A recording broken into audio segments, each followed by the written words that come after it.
Vamos a hablar del sacramento de la unción de los enfermos. Y como tenemos costumbre, pues vamos primero a pedir al Espíritu Santo que nos ilumine para que podamos profundizar en este sacramento que es ciertamente muy importante. Ven, oh Espíritu Santo, ilumine nuestros corazones y nuestra voluntad para que conozcamos lo que tú quieres enseñarnos, profundicemos en el conocimiento de tu palabra y seamos capaces de vivir de acuerdo con esto que nos quieres enseñar. Te lo pedimos por Jesucristo nuestro Señor. Amén. Bien, pues vamos a hablar del sacramento de la unción de los enfermos. Tengamos en cuenta que Cristo, al instituir los sacramentos, podríamos decir que ha hecho como un paralelismo entre la vida natural, el proceso de la vida natural y el proceso en esa vida sobrenatural. Fijemos que en el orden natural lo primero se necesita es nacer. Con el bautismo nacemos a la vida sobrenatural. Jesucristo lo dijo, hay que nacer de nuevo, pues con el bautismo nacemos de nuevo. El niño que acaba de nacer hay que alimentarlo. Pues para la vida sobrenatural Cristo también instituye un sacramento que alimenta esa vida nueva, que es la Eucaristía. En el orden natural también el niño pues a veces enferma y hay que ponerle remedios, hay que buscar al médico, hay que darle medicamentos. Pues para el orden la vida sobrenatural, Cristo ha instituido un sacramento que no solo nos devuelve las fuerzas y nos cura de, diríamos así, pequeñas enfermedades, que serían los pecados veniales, sino que incluso, si hemos tenido la desgracia de perder la vida sobrenatural, es decir, de morir sobrenaturalmente con un pecado grave, el sacramento de la penitencia nos devuelve esa vida nueva. También en el orden natural, este niño, a medida que va pasando el tiempo, si se va alimentando normalmente y se le atiende a su salud también normalmente, llega a ser adulto y ya por lo tanto responsable en la vida social. Bien, pues en el orden sobrenatural también Cristo, mediante el sacramento de la confirmación, nos constituye en cristianos adultos y por lo tanto responsables en nuestra sociedad que es la Iglesia. En el orden natural, la vida, esta vida que recibimos de nuestros padres, pues es temporal, nace y muere. Pero la vida que se nos da en el bautismo, la vida sobrenatural, no muere. De suyo es una vida eterna. Solo muere si somos tan, yo diría, necios de matarla con un pecado grave o tan débiles. Pero de suyo esta vida sobrenatural es eterna, no muere. Y por lo tanto Jesús instituye un sacramento que es el sacramento de la unción de los enfermos, que también nos ayuda a curar. Fijémonos que Cristo instituye dos sacramentos para curar, la penitencia y la unción de los enfermos. La unción de los enfermos, ¿para qué? Pues la misma palabra lo está diciendo, es para los enfermos. Por lo tanto, es para sostener, aliviar, consolar e incluso preparar para ese paso de esta vida a la eternidad. Durante tiempo se aplicaba este sacramento casi exclusivamente cuando la persona estaba ya muriendo, moribunda. Y por esto se le llegó a llamar extrema unción. El concilio ha recuperado el sentido que Cristo quiso darle a este sacramento y por esto ahora no se la llama extrema unción, sino unción de los enfermos. ¿Y por qué una unción para los enfermos? Porque fijémonos que el catecismo, en el número 1500, el catecismo de la Iglesia Católica, nos dice que la enfermedad y el sufrimiento se han contado siempre entre los problemas más graves que aquejan la vida humana. En la enfermedad el hombre experimenta su impotencia, sus límites y su finitud. Toda enfermedad puede hacernos entrever la muerte. Y continúa diciendo en el siguiente número, la enfermedad puede conducir a la angustia, al repliegue sobre sí mismo, a veces incluso a la desesperación y a la rebelión contra Dios. Pero también puede hacer a la persona más madura. Y de hecho, cuando vivimos la enfermedad desde el punto de vista de la fe, y también con la ayuda de este sacramento, nos ayuda a esto, a ser personas más maduras. Nos ayuda a discernir en su vida, dice aquí, lo que no es esencial, para volvernos a lo que sí es esencial. Y por lo tanto, con mucha frecuencia, continúa el catecismo, la enfermedad empuja a una búsqueda de Dios, a un retorno a Él. Se convierte, por consiguiente, en camino de conversión. En la Biblia tenemos muchísimos casos en los que precisamente la situación difícil, dolorosa, de enfermedad, ayuda a entrar dentro de sí, a reflexionar y a buscar en Dios el remedio. Tenemos, por ejemplo, uno de tantos textos que podríamos buscar, el Salmo 107,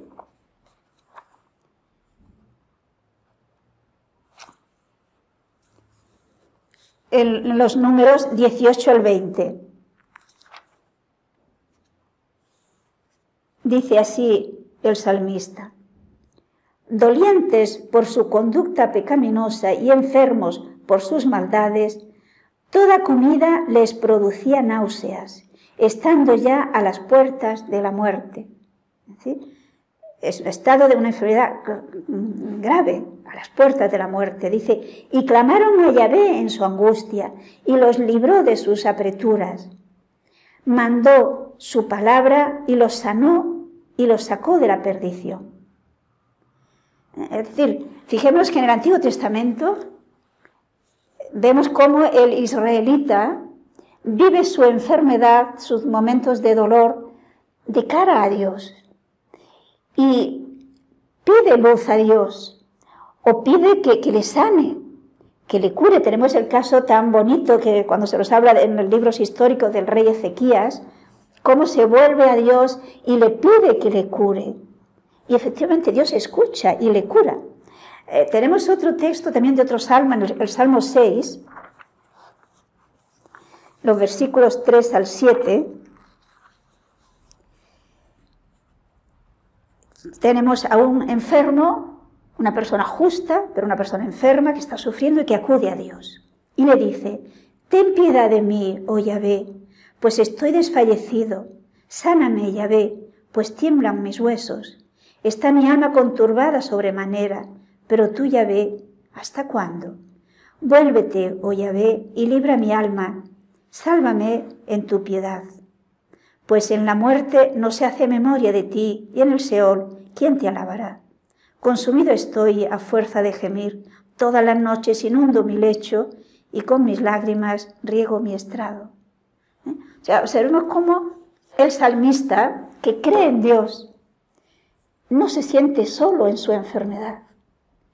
Sabe que Dios está, y que Dios le ama, y que puede contar con él. Y por lo tanto desahoga su alma en Dios y le pide que le sane, y le pide que le dé fuerzas, y le pide que le consuele. Es interesante ver que en la Biblia aparece con un misterioso vínculo la enfermedad, el sufrimiento, la muerte con el pecado. El pecado es la causa de que se introduzca en el mundo la enfermedad y la muerte. Esto lo vemos ya en el Génesis, en el capítulo 3. Esto no quiere decir que una enfermedad concreta que tiene una persona concreta se deba a los pecados que esa persona ha cometido. Esto el mismo Jesús nos dice que no es cierto. Recordemos el Evangelio de San Juan, cuando se encuentra con aquel ciego de nacimiento y los apóstoles le preguntan, ¿quién ha pecado, este o sus padres, para que haya nacido ciego? Porque claro, si ha sido este, sería en el seno de su madre, porque ha nacido ciego. Les desconcierta. Diríamos que no entra en su idea de que el pecado es la enfermedad es causa de un pecado personal. Y fijémonos que Jesús responde muy claro, ni este ni sus padres, no. Habrá quizás enfermedades que sí, que son consecuencias, son secuelas de una vida pecaminosa, pero no todas, y yo diría que ni siquiera la mayoría. Pero sí que, teniendo en cuenta que hay una gran relación de unos con otros, que no somos seres aislados, independientes, sino que nuestra influencia de unos en otros es general. Formamos un gran cuerpo, toda la humanidad. Y por lo tanto, ciertamente, hay un vínculo entre el pecado y la enfermedad y el sufrimiento en general. Por eso aparece Dios como el sanador y como el que invita a la conversión. Pero además de esto, es interesante ver que en el Antiguo Testamento también se presenta en un momento dado, pues como que el sufrimiento tiene también un sentido positivo. Un sentido, es decir, tiene sentido en la vida. En el profeta Isaías, en el capítulo 53, un texto que es una profecía mesiánica, está hablando siglos antes, pero está hablando ciertamente del Mesías.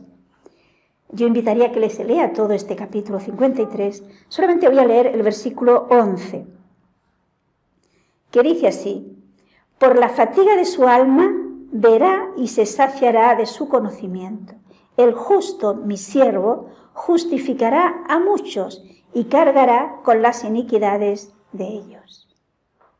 Es decir, fijémonos que por lo tanto, aquí se nos habla de una persona que sufre y que ese sufrimiento de un justo, que por lo tanto sufre en paz, sufre con amor, sufre sabiendo que tiene sentido su sufrimiento, con ese sufrimiento, dice, saciará, beneficiará a muchos, porque cargará con sus iniquidades. Es lo que, de hecho, hizo Jesús. Con su pasión, muerte y resurrección, nos ha salvado. Y con esto fijémonos que Cristo cambia el sentido del sufrimiento. En el mismo Isaías, pensemos que hay un texto en el que, como que el profeta, inspirado por Dios, habla de un tiempo en el que Dios perdonará toda falta y, por lo tanto, curará toda enfermedad. Lo tenemos en el capítulo 33, capítulo 33, el versículo 25. Dice, y ningún habitante dirá, estoy enfermo. O sea, no habrá ya pues enfermedades. El pueblo que mora en ella obtendrá el perdón de los pecados. O sea, fijémonos, el pueblo obtendrá el perdón de los pecados, es decir, el pecado será eliminado y por lo tanto nadie estará enfermo. ¿A qué se refiere aquí? ¿A qué tiempo se refiere? Ciertamente no se está refiriendo a ninguna época de nuestro tiempo, sino que está enfocándose, está mirando hacia lo que llama la Biblia los cielos nuevos y la tierra nueva, que tendrá lugar cuando Cristo venga por segunda vez y tenga lugar la resurrección de los muertos. Entonces ya ciertamente no existirá la muerte y no existirá la enfermedad, porque no existirá tampoco el pecado. Habrá quedado la humanidad totalmente libre de ese pecado y por lo tanto de sus secuelas. Y por esto, fijémonos que es muy bonito ver cómo Jesucristo se presenta, el Hijo de Dios hecho hombre, se presenta como el médico de las almas y de los cuerpos. Con lo cual, fijémonos que nos está diciendo de una manera muy clara que la enfermedad no la quiere Dios, que el sufrimiento no lo quiere Dios. Sí que se vale de eso que es secuela del pecado para ayudarnos a superarlo y a unirnos a Jesucristo. Pero en los evangelios nos dicen muy claramente cuál era la actitud de Jesús ante las enfermedades. Fijémonos que Jesús no pasa indiferente ante una persona que sufre. Por ejemplo, el texto de San Mateo en el capítulo 4, los versículos 23 y 24 nos habla de algo que era habitual en Jesús. Nos dice: recorría toda la Galilea enseñando en las sinagogas, predicando el evangelio del reino y curando en el pueblo toda enfermedad y toda dolencia. Extendióse su fama por toda la Siria y le traían a todos los que padecían algún mal, a los atacados de diversas enfermedades y dolores y a los endemoniados, lunáticos, paralíticos, y los curaba. Es decir, Cristo viene a sanar al hombre y, digamos, esta obra de sanación, esa obra de salvación de Jesús, llega al cuerpo y al alma. Por esto nos encontramos con textos en los que recuerden que Jesús comienza diciéndole al enfermo: tus pecados están perdonados. Recordemos aquel paralítico que dejan descolgar con la camilla en aquel lugar donde estaba Jesús. Y Jesús lo primero que le dice es: ánimo, hijo, tus pecados están perdonados. Luego también le curará de su parálisis. Es decir, Cristo es el médico del cuerpo y del alma. Viene a salvar al ser humano. Y observemos que su compasión hacia el hombre que sufre por cualquier motivo, es tal que recuerden que en un momento dado nos dice que de hecho Él se identifica con ellos. ¿Se acuerdan en el capítulo 25 de San Mateo, cuando Jesús nos habla del final del mundo, del juicio final?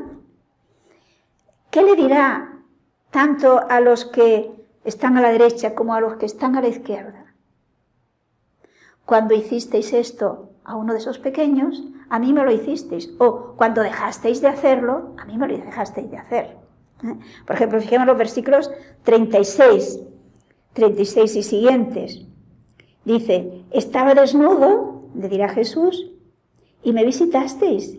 Enfermo, y me visitasteis, preso, y vinisteis a verme. Y le responderán los justos: Señor, ¿cuándo? Te vimos hambriento y te alimentamos, sediento y te dimos de beber. ¿Cuándo te vimos peregrino y te acogimos, desnudo y te vestimos? ¿Cuándo te vimos enfermo en la cárcel y fuimos a verte? Y el rey les dirá: en verdad os digo que cuantas veces hicisteis eso a uno de estos mis hermanos menores, a mí me lo hicisteis. ¿Qué nos está indicando esto? Que efectivamente Jesús tiene mucho interés, mucho amor a los que sufren, que podríamos decir que son sus predilectos, hasta tal punto que, repito, lo hacemos a Él percibe que se le hace a Él cuando se lo estamos haciendo a estos hermanos nuestros que sufren. Pero ahora, para que nos demos cuenta de este sentido del sacramento de la unción, observemos que hay ocasiones en las que Jesús se vale de algunos elementos para curar a los enfermos. A veces de la saliva, recordemos a veces del barro que hace. Por ejemplo, en San Marcos, en el capítulo 7, los versículos 32 al 36.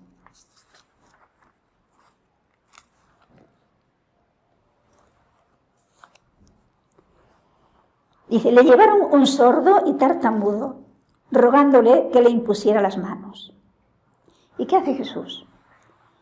Tomándole aparte de la turba, metióle los dedos en los oídos y escupiendo le tocó la lengua. Y mirando al cielo suspiró y dijo: Éfeta, que quiere decir ábrete. Y se abrieron sus oídos y se soltó la lengua hasta hablar correctamente. Ciertamente Jesús hace muchos milagros en los que sencillamente dice, qué sé yo, al ciego pues que se haga según crees, o al paralítico que se levante y tómale camilla. Pero hay otros, como hemos visto, que emplea unos elementos visibles. Que fijémonos que aquí tenemos como un anticipo de lo que son los sacramentos. Porque los sacramentos son signos sensibles que se perciben por los sentidos que producen la gracia. Aquí ciertamente la saliva no es un medio, que yo sepa, para quitar la enfermedad de la tartamudez y de la sordera que tenía este hombre. como tampoco es el barro para que dé la luz a los ojos.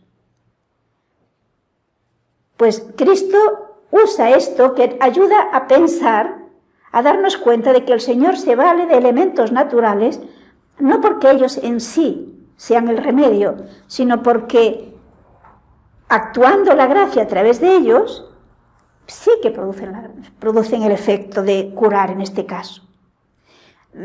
Podemos recordar que también el evangelista nos habla de que a veces los enfermos le seguían y querían simplemente tocarle, o le pedían que Jesús les tocara. Y nos dice, por ejemplo, el evangelista San Marcos, que efectivamente todos aquellos que le tocaban o que Jesús tocaba quedaban curados. Hemos pensado que los sacramentos, diríamos así, a través de los sacramentos, Cristo continúa tocándonos, pongamos entre comillas, y continúa tocándonos para sanarnos. Quizás si no produce ese efecto sea porque nos falta la fe, porque también Jesús dijo que se hagan según tu fe. San Mateo nos dirá que Cristo tomó sobre sí nuestras flaquezas. Y por esto Jesús curó a muchos enfermos, pero no los curó a todos. Es decir, Cristo no vino simplemente a curar físicamente a las personas. Pero sí que ese hecho de que Jesús cure a algunos, a muchos, ya nos indica que la misión de Cristo es hacer una curación mucho más radical. Es el Salvador. Cristo viene a curarnos de lo que es la causa de todo el sufrimiento. Él nos trae la victoria sobre el pecado y sobre la muerte mediante su pasión, muerte y resurrección. Recordemos lo que dirá Juan el Bautista cuando señala con el dedo a Jesús. Ese es el Cordero de Dios que quita el pecado del mundo. Lo tenemos en San Juan 1:29. Por lo tanto, fijémonos que nos dice el catecismo, el número 1505. Cristo dio un sentido nuevo al sufrimiento. Desde entonces, este nos configura con Él y nos une a su pasión redentora. Esto es importante para que entendamos mejor el sacramento de la unción de los enfermos. El sufrimiento, por cuanto Cristo lo ha asumido para a través de él salvarnos, ha cambiado de signo, ha cambiado de sentido, se convierte en un elemento positivo. Pero demos un paso más. Jesús no iba a estar aquí toda su vida. Y recordemos que escogió a 12 a los que les dio el mandato de ir y predicar, de ir y bautizar. Pero también recordemos que les dijo que curasen a los enfermos y les dio el poder de curar a los enfermos. Nos lo cuentan todos los evangelistas, pero vamos a leer el texto de Marcos en el capítulo 6, versículos 12 al 13. Nos dice que los apóstoles, partidos, predicaron que se arrepintiesen y echaban muchos demonios y ungiendo con óleo a muchos enfermos los curaban. O sea, los apóstoles, con esta capacidad que le da Jesús, con este don que le da Jesús, ciertamente expulsan demonios, pero también, fijémonos bien, ungiéndoles con óleo, sanaron a muchos enfermos. Por lo tanto, la Iglesia, que es la que se funda con los apóstoles, ha recibido también la tarea del Señor, nos dice el Catecismo, e intenta realizarla tanto mediante los cuidados que proporciona a los enfermos, como por las oraciones de intercesión con los que los acompañan. Cree en la presencia vivificante de Cristo, médico de las almas y de los cuerpos. Y continúa el Catecismo. Esta presencia actúa particularmente a través de los sacramentos. Y en concreto, a través del sacramento de la unción de los enfermos. Fijémonos que en la Iglesia, y cuando hablo de la Iglesia, y creo que cuando pensamos en la Iglesia, no nos referimos solo al Papa, a los obispos y a los sacerdotes. La Iglesia somos todos los bautizados. Pues la Iglesia, de suyo, toda ella, ha recibido la misión de continuar esa obra sanadora de Jesús. Y por esto es muy bonito ver cómo a lo largo de los siglos ha sido en la Iglesia donde ha ido naciendo estas obras para ayudar a los enfermos. Los hospitales fueron en la Iglesia donde se comenzó a cuidar a los enfermos. Luego toda esta cosa pasó a la sociedad. Y ayuda a los enfermos la Iglesia, como digo, no solamente atendiéndoles físicamente, sino también orando por ellos, intercediendo por ellos y a través de este sacramento de la unción de los enfermos. Ya hemos visto que Jesús a veces también usó el óleo, es decir, el aceite para ungir. Pensemos en el significado, en aquel ambiente, en aquel momento que tenía el aceite. Quizás recordaremos aquella parábola que pone Jesús del buen samaritano. ¿Se acuerdan qué, digamos, medicamentos, pongamos eso entre comillas, usó el buen samaritano para aliviar y tratar de curar las heridas de aquel pobre hombre que habían dejado maltrecho y herido en el camino? Si acordamos, nos habla de que, entre otras cosas, le ungió con aceite, que suaviza la herida y ayuda a que cicatrice. Entonces Cristo usa el unge con aceite, con lo cual ya nos inicia para que vayamos entendiendo este sacramento de la unción de los enfermos, del cual nos habla claramente el apóstol Santiago. En el capítulo 5, Santiago nos habla de lo que hacían, lo que se vivía entre los cristianos. No olvidemos que nuestra fuente la fuente de nuestra fe es la revelación, y esa revelación nos ha llegado a través de la Sagrada Escritura y a través de la tradición.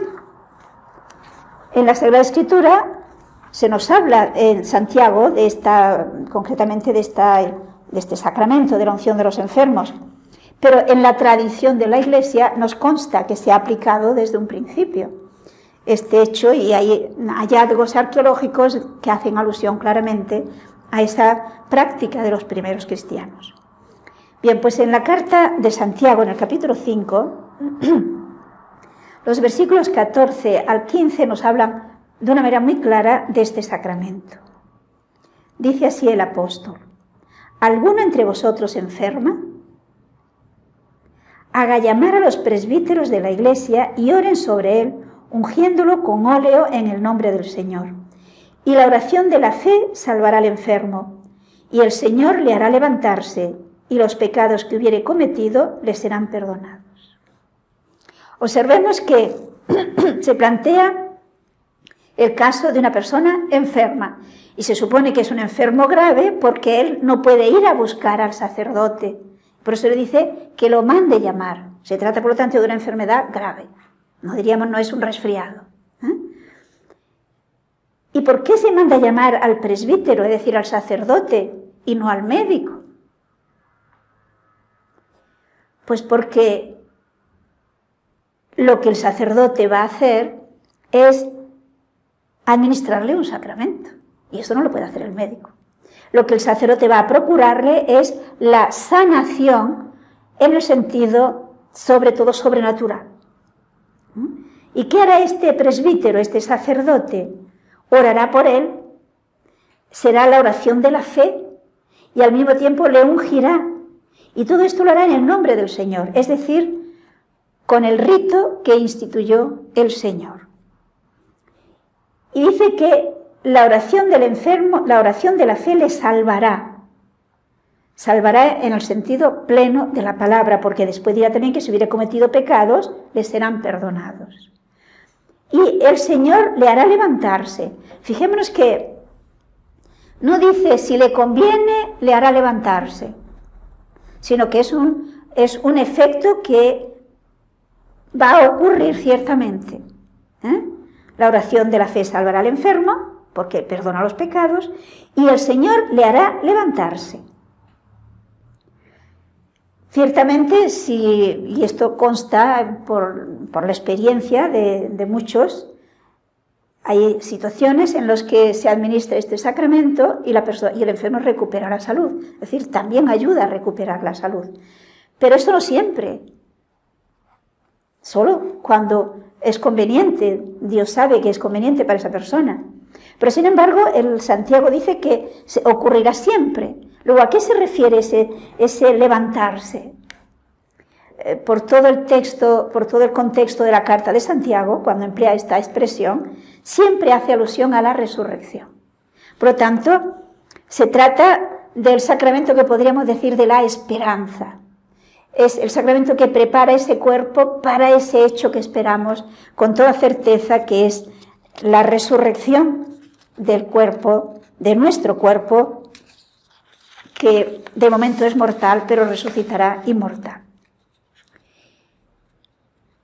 La fórmula que emplea el sacerdote, además de imponer las manos para pedir la unción del Espíritu Santo, fijémonos que el cristiano recibimos básicamente 3 unciones. La primera en el bautismo, la segunda en la confirmación y finalmente esta en la unción de los enfermos, en la que se unge la frente y las manos mientras dice el sacerdote: por esta santa unción y por su bondadosa misericordia te ayude el Señor con la gracia del Espíritu Santo, para que, libre de tus pecados, te conceda la salvación y te conforte en tu enfermedad.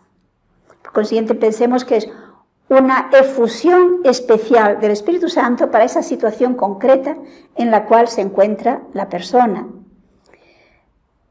Si la persona que recibió este sacramento,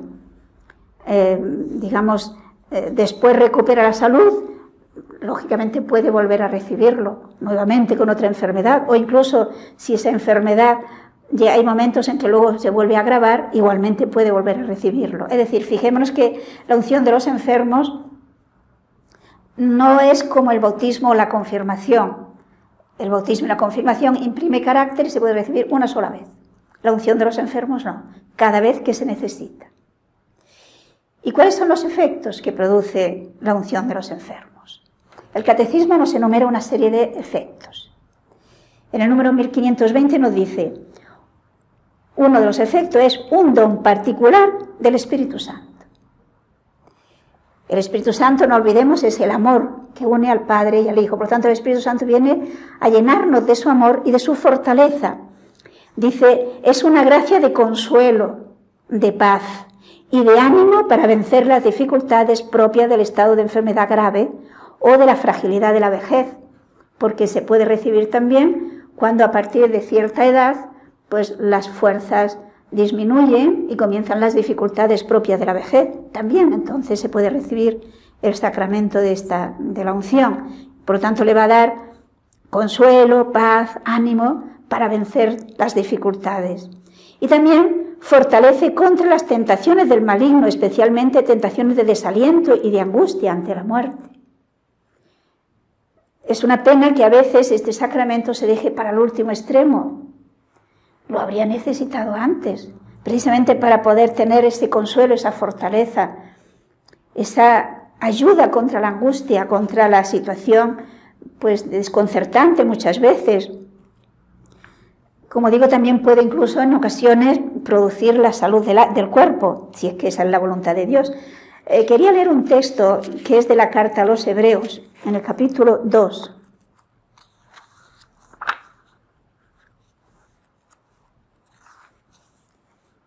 En el que se nos habla de la obra de Jesús en este sentido. Dice, son los versículos 14 y 15. Dice, pues como los hijos participan en la sangre y en la carne, de igual manera Él, se refiere a Jesús, participó de las mismas para destruir por la muerte al que tenía el imperio de la muerte, esto es, al diablo, y librar a aquellos que por el temor de la muerte estaban toda la vida sujetos a la servidumbre. Cristo viene a librarnos de la angustia, de la incertidumbre ante la situación de la muerte. Y con este sacramento nos conforta, nos da consuelo, nos da sentido del mismo sufrimiento. Hay esta unción, ese don especial del Espíritu Santo que, insisto, consuela, da paz, da ánimo, da fortaleza. Otro efecto que nos dice el catecismo es la unión a la pasión de Cristo. De alguna manera esto ya lo hemos visto. El cristiano con el bautismo quedó incorporado en Cristo, participó de la muerte y de la resurrección de Cristo. Pues en la enfermedad, este sacramento nos ayuda a, digámoslo así, de alguna manera, prolongar este sufrimiento de Cristo Salvador. El sufrimiento, que es secuela del pecado original, recibe, por lo tanto, un nuevo sentido, dice el catecismo. Viene a ser participación en la obra salvífica de Jesús. Yo pienso que esto es muy bueno que lo meditemos. El sufrimiento, entonces, fijémonos que no aparece como un mal, como la enfermedad no aparece, por lo tanto, como un mal, como una desgracia, sino como una oportunidad de poder colaborar con Cristo a la salvación de muchos, al bien de nuestra sociedad. Fijémonos cómo lo vivió San Pablo en la segunda carta a Timoteo, que escribe cuando él ya prevé su muerte.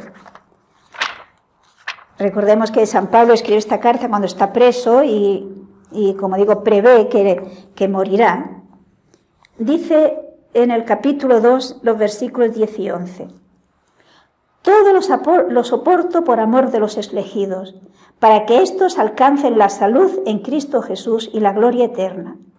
Verdadera es la palabra, que si padecemos con Él, también con Él viviremos.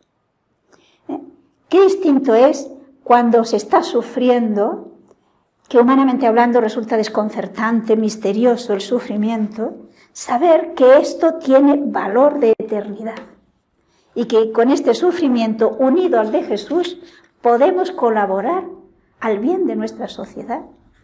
A veces somos muy dados a criticar que si todo va mal, que si parece que no tiene solución. Hemos pensado que nosotros podemos colaborar a mejorar esta sociedad, a sanar esta sociedad, colaborando con Cristo, que viene a salvar al mundo. Por esto, otra gracia de este sacramento, dice el catecismo, es una gracia eclesial.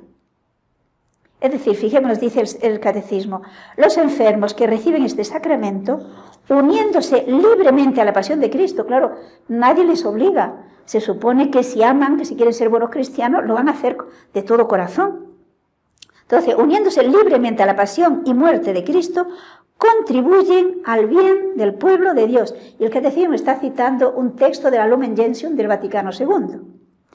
Y continúa diciendo, cuando celebra este sacramento, la Iglesia, en la comunión de los santos, intercede por el bien del enfermo. Es decir, la Iglesia intercede por él, para que se tenga consuelo, tenga alivio, etc., y tenga fortaleza. Pero también el enfermo, a su vez, por la gracia de este sacramento, contribuye a la santificación de la Iglesia y al bien de todos los hombres. Tomémosle el peso lo que es esto. Entonces, claro está que no conviene dejarlo para la última hora, porque entonces no podemos vivir esos momentos de sufrimiento de la enfermedad con ese sentido sobrenatural que tiene. San Pablo, en la carta a los Colosenses, nos viene a decir más o menos lo mismo. Fijémonos en el capítulo 1, versículo 24, dice San Pablo, que también estaba preso, aunque era anterior al texto, al momento en el que escribe la segunda Timoteo. Aquí dice San Pablo, ahora me alegro de mis padecimientos. O sea, fijémonos que dice, me alegro de mis padecimientos por vosotros, y suplo en mi carne lo que falta a las tribulaciones de Cristo por su cuerpo, que es la Iglesia. Si amamos a la Iglesia, pues es un momento en el que nosotros, uniéndonos a Cristo, con la ayuda de este sacramento, colaboramos al bien de la Iglesia y de todos los hombres, por los que la Iglesia sufre y ofrece a Cristo, a Dios Padre, dice el Catecismo. Y por último, otra gracia de este sacramento es una preparación para el último tránsito. Ya hemos dicho que este sacramento se puede recibir siempre que se esté gravemente enfermo o incluso en la vejez, cuando disminuyen las fuerzas, pero especialmente, de un modo especialísimo, en el momento en que ya se ve inminente la muerte. Nos dice, si el sacramento de la unción de los enfermos es concedido a todos los que sufren enfermedades y dolencias graves, lo es con mayor razón a los que están a punto de salir de esta vida. Se dice que es el sacramento de los que parten. ¿Por qué? Porque la unción de los enfermos acaba configurándonos con Cristo en su pasión y muerte y en su resurrección, cosa que había comenzado el bautismo. Es, dice el catecismo, la última de las sagradas unciones que jalonan toda vida cristiana. Hemos visto la del bautismo, etc. Esta última unción ofrece un sólido puente levadizo para entrar en la casa del Padre, defendiéndose en los últimos combates. Un puente levadísimo que salva ese abismo que nos separa de Dios. Y la Iglesia, en concreto el catecismo, pues lógicamente también ve que cuando se trata de recibir este sacramento para los que ya van a partir, es muy bueno que también reciban la Eucaristía, que entonces es como el viático. La comunión del cuerpo y la sangre de Cristo tiene entonces una significación y una importancia particulares. Es semilla de vida eterna y poder de resurrección. Recordemos que Jesucristo dijo, el que come mi carne y bebe mi sangre tiene vida eterna y yo lo resucitaré en el último día. Este sacramento nos prepara para esa meta definitiva hacia la cual todos estamos llamados. Y termino con un texto del Catecismo en el número 1516 que dice: es deber de los pastores instruir a los fieles sobre los beneficios de este sacramento. Los fieles deben animar a los enfermos a llamar al sacerdote para recibir este sacramento, y que los enfermos se preparen para recibirlo en buenas disposiciones, con la ayuda de su pastor y de toda la comunidad eclesial, a la cual se invita a acompañar muy especialmente a los enfermos con sus oraciones y sus atenciones fraternas. Es decir, si vemos el catecismo, habla de cuál debe ser la actitud de los pastores, de los sacerdotes principalmente, pero también cuál debe ser la actitud de los fieles. Somos nosotros los que estamos más fácilmente cerca del enfermo, pues hay que llamar al sacerdote, como dice Santiago, está uno enfermo, llame al sacerdote. Pero también los enfermos es el momento de prepararse conscientemente. A veces se recibe este sacramento, se piensa que este sacramento, pensar en él con cierto miedo. Creo que si le tomamos el peso a lo que es este sacramento, no tendremos miedo. Todo lo contrario, es el momento en el que podemos contar con esta ayuda extraordinaria de Dios. Pensemos que Cristo quiere seguir confortando, consolando, animando y aliviando a los enfermos. Y quiere valerse de nosotros. Seamos, pues, instrumentos suyos, hasta tal punto que no olvidemos que Cristo nos dice: lo que hicisteis con uno de esto, a mí me lo hicisteis. Si nosotros ayudamos a consolar a un enfermo, acercándole este don que es el sacramento de la unción de los enfermos, lo estamos haciendo a Jesús. Y si lo estamos haciendo a Jesús, pues estamos mostrándole que le amamos. Nosotros sabemos que Dios nos ama y cómo nos ama Dios y cómo nos ama Jesucristo, que ha dado su vida por nosotros. ¿Qué hacemos nosotros por Él? Pues lo que hagamos de un modo especial, en este caso por un enfermo, lo estamos haciendo por Él. No seamos descuidados, ¿no les parece?